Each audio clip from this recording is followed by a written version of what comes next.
Bonjour à tous, on se retrouve aujourd'hui pour les tirages du mois de juillet 2021 des cancers. Voilà.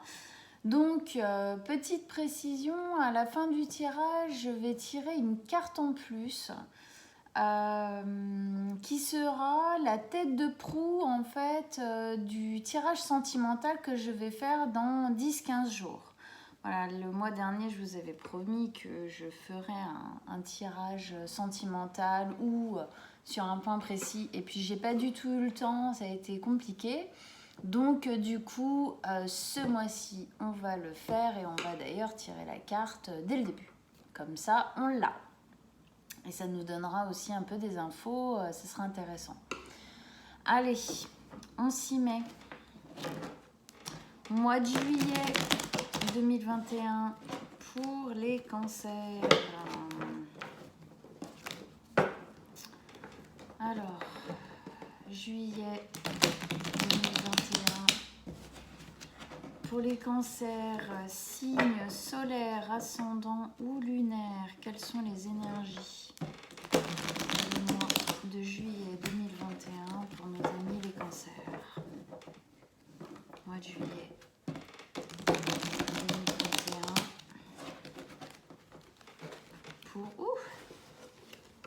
pour les cancers. Oula, oula, oula.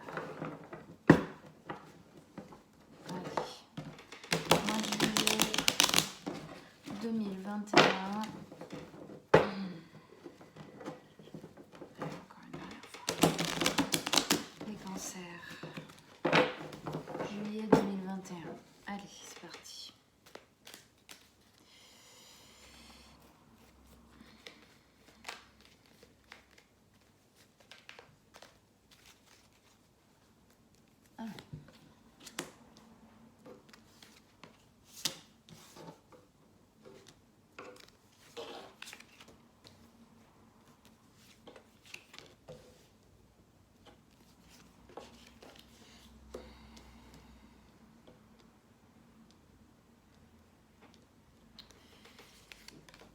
Et la deuxième ligne, alors attendez, parce que hop, il n'est pas très bien.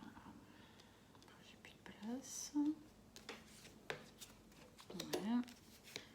Ok, alors, donc, la dernière carte que je retourne à la fin comme d'habitude, et celle-ci qui sera notre carte pour le tirage sentimental, donc qu'on retournera vraiment après avoir fait tout notre premier tirage. Donc on la laisse là. Ok, alors déjà, qu'est-ce qu'on a pour nos amis les cancers? On a le couple d'épée qui est là. On a le diable, le soleil. On a un du denier, du bâton, de la coupe. Bon, on a un peu de tout. Ok, allez, on va les voir. On va rentrer dedans. Alors, vous rentrez dans ce mois de juillet 2021, les cancers, avec la 8 de denier et le soleil. Ces deux cartes associées, j'ai la sensation que vous êtes en train de travailler à quelque chose qui vous tient à cœur. J'ai la sensation que vous êtes en train de travailler à quelque chose qui vous amène, ou qui en tout cas va dans le futur, vous amener beaucoup de bonheur. Je m'explique. La 8 de denier, c'est le fait un peu d'avoir, on a la tête dans le guidon, on travaille à quelque chose. Ça a une notion de temps, hein, avec la lunaison ici du mois. Il y a une notion de temps. On travaille fortement, précisément, entièrement. Ouais, vraiment, entièrement. C'est-à-dire, vraiment, on met beaucoup d'énergie dedans à travailler. On travaille sur quelque chose. De personnel, je pense. Voilà, on met d'un côté, c'est comme si on... Voilà, bon, bah, j'ai ça, j'ai fait ci, bon, non, ça, je laisse de côté. Voilà, je prends l'essentiel et je continue avec, je fais avec. Voilà, donc du coup, voilà, il y a une notion de travail un peu tête dans le guidon. Qui a l'air, alors, soit ce travail qu'on est en train de faire nous amène beaucoup de joie, ou le fait, en fait, c'est le but du travail. Le but pour lequel on est en train de travailler, de s'acharner, le but est notre soleil, quoi. C'est notre avenir, c'est notre envie profonde, ça nous rend heureux. C'est quelque chose qui va nous rendre heureux. Là, il y a de la besogne, un peu, on travaille un peu acharnément. On met beaucoup d'énergie, mais on sait que ça vaut le coup, que ça en vaut la peine. On va continuer, on va voir ce que ça nous dit. Première ligne d'énergie, ici, on a la reine d'épée, le diable et le 6 de bâton. Alors, avec la reine d'épée, donc, comme je le dis à chaque fois, la reine d'épée, homme, femme, aucune importance. Ça, c'est une énergie qui peut être prise autant par une femme que par un homme, ok? Voilà. Donc, la reine d'épée, d'ailleurs, on a le roi d'épée ici, hein, on a le couple. Et on a en plus la 2 ici de denier, l'alter ego. On va voir ce que ça nous dit tout ça. La reine d'épée, c'est une reine qui est intransigeante, hein, qui calcule que ce soit ses mots ou ses actions avant de les faire, de les dire. C'est quelqu'un qui a peut-être une certaine froideur, mais en tout cas, c'est quelqu'un qui sait qui elle est, qui sait où elle va et qui sait ce qu'elle dit. C'est quelqu'un qui est plutôt dans une grande sincérité d'action et de parole. C'est quelqu'un qu'on va suivre assez facilement parce qu'on sait que les choses ne sont pas faites au hasard ni comme ça. C'est tout ce qu'elle fait est réfléchi, est pensé, voilà. Les mots sont pesés, sous-pesés, tout est pesé. Même si elle peut paraître un peu froide comme ça de prime abord, c'est quelqu'un qui fait les choses avec justesse. Alors, est-ce que c'est ce qu'on vous demande d'acquérir, en tout cas de prendre comme place. Peut-être que pour que ce projet en fait soit en fin de compte optimal, que votre travail sur ce projet soit le meilleur possible, on vous demande de prendre la place de la reine de bâton et justement d'être très réfléchi, de poser les choses, d'être contractuel presque un petit peu, hein. De décrire les choses vraiment pour être sûr, pour bien calculer votre coût en fait, pour ne pas faire les choses à la légère. Je pense que c'est ce que ça nous dit parce qu'après on a le diable. Alors on se calme, le diable, ça n'a rien de diabolique obligatoirement. Le diable, il nous parle souvent, et je pense que c'est son rôle ici. Il parle de volonté trop forte, certes, souvent, qui peuvent être du coup volonté trop forte, veut dire du coup peut-être volonté qui bloque, hein, des énergies bloquantes. Mais il nous parle aussi d'un côté de nous un peu autodestructeur. En fait, on a tous en nous une partie de nous qui est un peu autodestructrice, c'est-à-dire une partie de nous qui va nous mettre des bâtons dans les roues plus que de nous aider à avancer. Donc, est-ce que on ne nous met pas en garde là d'un petit côté autodestructeur, mes amis les cancers, en tout cas auto-stoppeur, qui pourrait nous freiner en fait, qui pourrait nous freiner dans cet élan de projets qui nous emmènent vers la joie. Pourquoi? Parce que, bien évidemment, on est des humains, hein, on est imparfaits, et on a tous des peurs qui sont bloquantes, des peurs qui sont entravantes.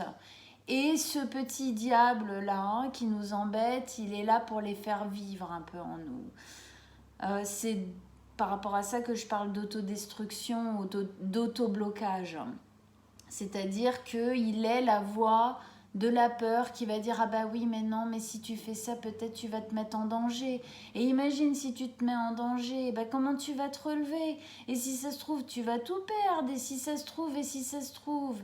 Alors du coup, reste bien là où t'es, bouge pas, fais rien. Oui, c'est pas terrible, mais bon, au moins, tu sais ce que c'est, là, ce que t'es en train de vivre. Tu prends pas de risque. » Voilà. Je pense que c'est peut-être cette voie-là dont on vous met en garde. Il est au centre de votre lecture. Je pense qu'on vous met en garde de pas mal de vos peurs qui pourraient vous empêcher de faire ce projet, de travailler correctement. Et c'est peut-être pour ça qu'on vous demande de prendre l'énergie de la reine d'épée pour être beaucoup plus factuelle, pour être beaucoup plus, au final, tranchante. Dire non.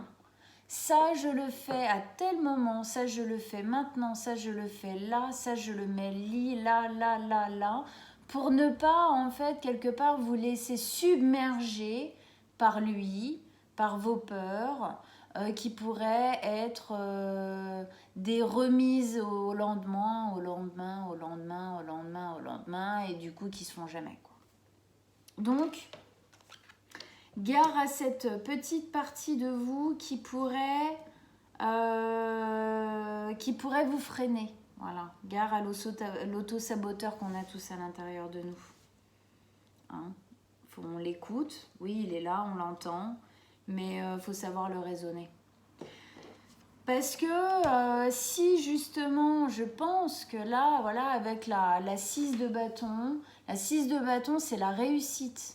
C'est le fait de se sentir flamboyant. Ah, c'est la réussite, quoi. On est notre propre super-héros, quoi. On y a réussi.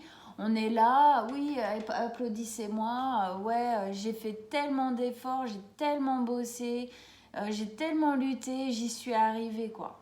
En gros, pour moi, ça me dit que si vous adoptez cette énergie-là d'être très factuelle, tranchante, de peut-être dire non, mais alors bon, toi, là, va-t'en, parce que là tu m'aides pas, là j'ai besoin peut-être d'être un petit peu plus seule, ou en tout cas d'être très concentrée, parce qu'il y a un gros travail là qui est en train de se faire.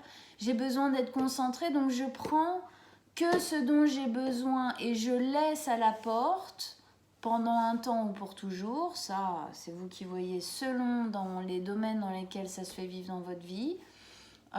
Pour pouvoir être efficace, quoi. Efficace. Et si je fais ça, si je ne me laisse pas submerger par mes peurs, par mes angoisses, par mes anciens, on va dire, anciennes façons de faire, anciennes habitudes, de garder confiance, je vais y arriver. Il y a une réussite qui est sûre. Hein, de toute façon, elle est sûre ici, hein, avec le soleil, elle est sûre. Hein, il n'y a pas de doute. Il n'y a pas de doute. Là, on vous dit juste que les choses qu'il faut faire et les choses dont il faut se mettre en garde pour y arriver. Ok. Ensuite, deuxième ligne d'énergie, on a la 7 de bâton, la 2 de coupe et le roi d'épée. Alors, avec la 7 de bâton, c'est celle qui vient donc après la 6, ici. La 7 de bâton, elle nous parle d'autoprotection.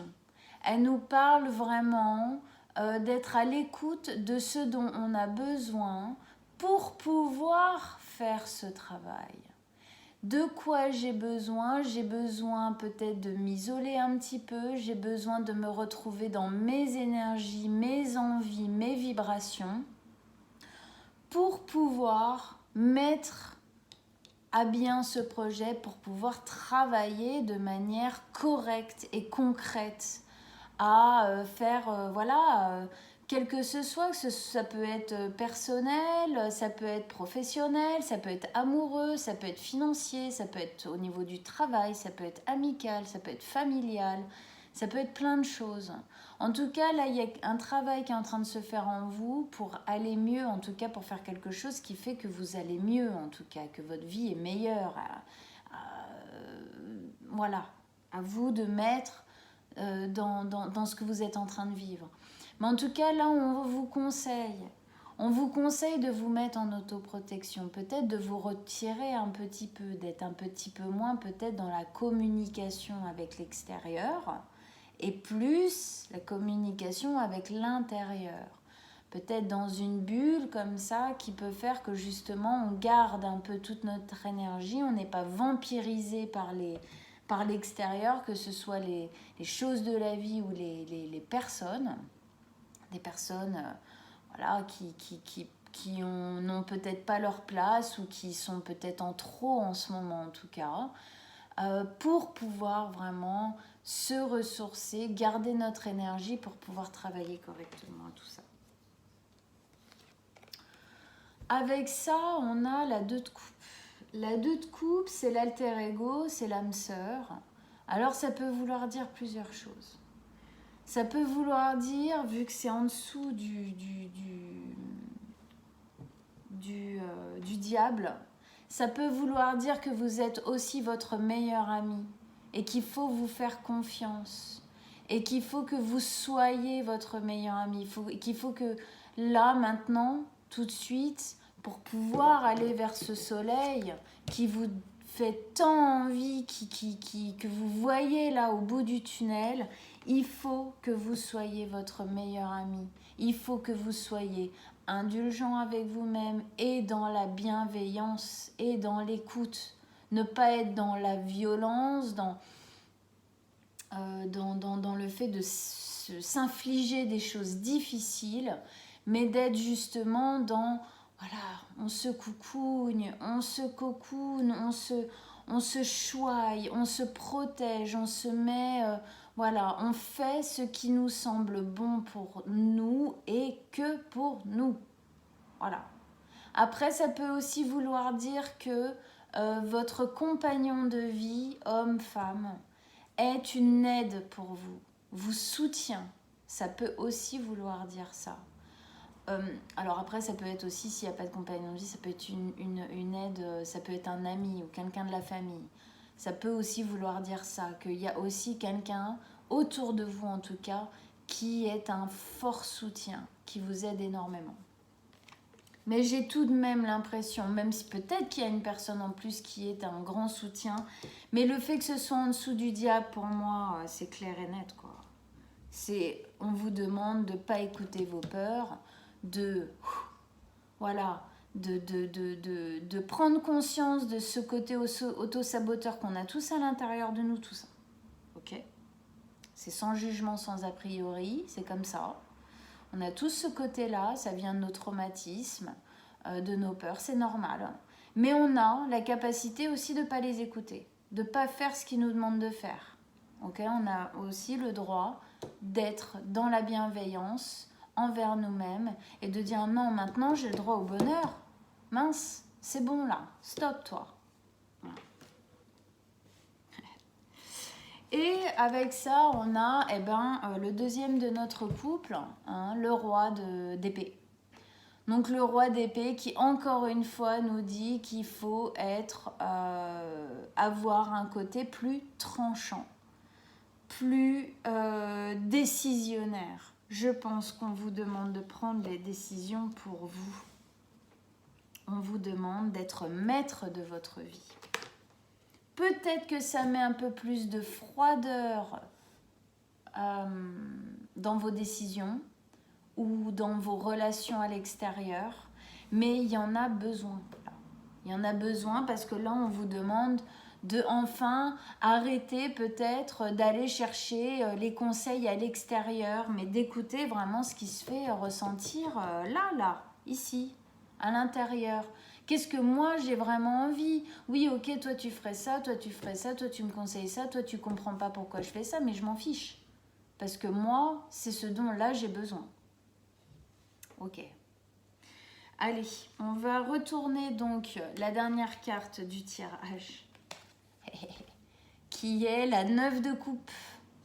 La 9 de coupe, c'est la carte qui vient juste avant la 10 de coupe. La 10 de coupe, c'est le bonheur par excellence. C'est notre bonheur selon nos valeurs, selon nos envies, selon qui nous sommes et ce que nous voulons.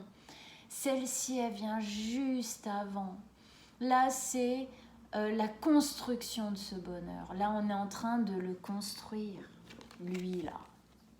On est en train de le rêver, de le fantasmer, de mettre en place, de le travailler. On est en train de le faire. Ça, c'est une carte qui doit vous donner encore plus de courage à cette besogne, qui doit vous...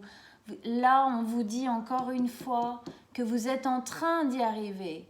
Vous êtes juste l'étape juste avant. C'est pas maintenant qu'il faut flanchir. C'est pas maintenant. Il faut garder la tête haute. Il faut continuer, même si on est peut-être un peu fatigué. Il faut y aller parce que ça, c'est la prochaine étape. C'est hyper positif. C'est hyper positif. On vous met juste en garde d'un petit truc. Mais si vous le faites, et je suis sûre que vous le ferez, parce que c'est trop positif pour que vous ne le fassiez pas. Franchement. Voilà. Alors, ups. Donc, on va retourner maintenant notre carte, donc qui sera notre première carte pour le tirage dans 15 jours à peu près du tirage sentimental. On a la 5 de bâton. Alors, donc on va voir, on verra à ce moment-là, hein, avec les cartes qui viendront se mettre en dessous, qui viendront l'affiner, la compléter et tout. En tout cas, une chose est sûre, c'est que la 5 de bâton nous parle de conflit quand même. Conflit, que ce soit conflit extérieur, c'est-à-dire conflit avec le partenaire, ou conflit avec quelqu'un, en tout cas autour de vous. Ça peut parler de commérage, ça peut parler de jalousie. Voilà. Donc, on verra. Une seule carte ne peut pas tout me dire. On verra quand on la déploiera. Ça peut aussi parler de conflits internes à l'intérieur de vous. Peut-être qu'à l'intérieur de vous, il y a des questions qui se font vivre. Il y a un conflit à l'intérieur de vous au niveau sentimental. On verra ça à ce moment-là. Et bien voilà mes amis Cancer, j'espère que ça vous a plu. J'espère que vous vous êtes reconnus dans ce tirage. En tout cas, je vous souhaite jusqu'à à peu près dans 15 jours pour ce tirage-là, sentimental. Je vous souhaite un bon mois de juillet et je vous dis à très bientôt.